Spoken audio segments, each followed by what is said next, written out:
AD 13-ാം നൂറ്റാണ്ടിലെ ക്രൈസ്തവ പണ്ഡിതന്മാരിൽ പ്രമുഖനും പ്രശസ്തനുമായിരുന്ന Syriac Orthodox ചർച്ചിന്റെ grand മാപ്പിരിയായിരുന്ന ബഹുമാനപ്പെട്ട ബാർ ഹെബ്രിയാവോസ് എന്ന് പറയുന്ന അദ്ദേഹം രചിച്ച ക്രോണിക്കൽസ് ഓഫ് ബാർ ഹെബ്രിയാവോസ് എന്ന് പറയുന്ന ഗ്രന്ഥം, സിറിയൻ ഭാഷയിലുള്ള ഈ ഗ്രന്ഥത്തിന് ബ്രിട്ടീഷ് ചരിത്രകാരനും ഹോങ്കോങ് യൂണിവേഴ്സിറ്റിയിലെ ചരിത്ര വിഭാഗം പ്രൊഫസറുമായിരുന്ന ഡേവിഡ് വിൽം എന്ന് പറയുന്ന ഇദ്ദേഹം ഇംഗ്ലീഷിലേക്ക് സിറിയൻ ഭാഷയിൽ നിന്ന് മൊഴിമാറ്റം ചെയ്തു. ശേഷം അമേരിക്ക ആസ്ഥാനമായുള്ള സിറിയൻ ക്രിസ്ത്യൻ പ്രസാധകരായ ജോർജിയസ് പ്രസ് പ്രസിദ്ധീകരിക്കുകയും ചെയ്ത ക്രോണിക്കൽസ് ഓഫ് ബാർ ഹെബ്രിയാവോസ് എന്ന് പറയുന്ന ഈ പുസ്തകത്തിലെ 16-ാമത്തെ പേജിൽ പറയുന്നത് ഇങ്ങനെയാണ്.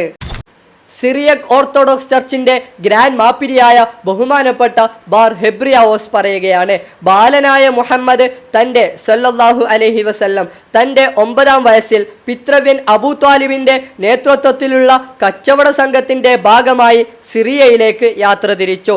വടക്കൻ സിറിയ അക്കാലത്തിലെ ബോസ്രയിലെത്തിയപ്പോൾ അവിടുത്തെ സിറിയക് ഓർത്തഡോക്സ് ക്രിസ്ത്യൻ ചർച്ചിന്റെ മഠത്തിലെ ദൈവികമായ പ്രത്യേക അനുഗ്രഹവും ആത്മീയ ശക്തിയും സിദ്ധിച്ചിരുന്ന ക്രൈസ്തവ സന്യാസിയായ ബഹീറ ബാലനായ മുഹമ്മദിനെ സല്ലല്ലാഹു അലൈഹി വസല്ലം മുഹമ്മദിനെ അടുത്തേക്ക് ചെന്ന് ആ കുഞ്ഞു കൈകൾ ചേർത്ത് പിടിച്ച് ഇപ്രകാരം പറഞ്ഞു, ഈ ബാലൻ ഭാവിയിൽ ഒരു മഹാപുരുഷനായി മാറും.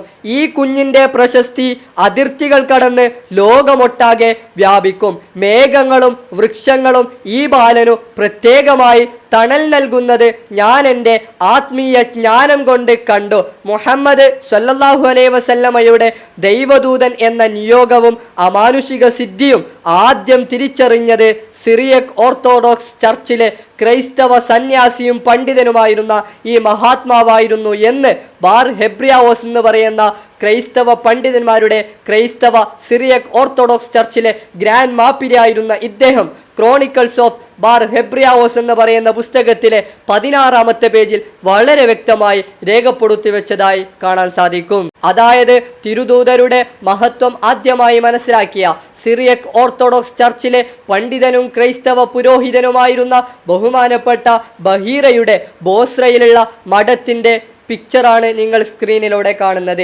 ഈ മോണസ്ത്രയുടെ പിന്നിലുള്ള ഒരു മരത്തിന്റെ അടിയിൽ നിന്നുകൊണ്ടാണ് തിരുദൂതർ മുഹമ്മദ് മുസ്തഫ സല്ലല്ലാഹു അലൈഹി വസല്ലമ തങ്ങളുടെ ദൈവദൂത നിയോഗത്തിൻ്റെയും അവിടുത്തെ ഉന്നതമായ ദൈവിക അനുഗ്രഹങ്ങളെയും അമാനുഷിക സിദ്ധികളെയും കുറിച്ച് ബഹീറയുടെ പ്രവചനം നടന്നത്. പിന്നീടത് ലോകമൊട്ടാകെ ബോധ്യപ്പെട്ടു. AD 580 നടന്ന ഈ സംഭവത്തിന് സാക്ഷ്യമായ ഈ ക്രൈസ്തവ മഠത്തിന്റെ പിന്നിലുള്ള ഒരു മരത്തിന്റെ അടിയിൽ നിന്നാണ് സിറിയക് ഓർത്തഡോക്സ് ചർച്ചിലെ മഹാനായ ബഹീറ പ്രവചിക്കുന്നത്.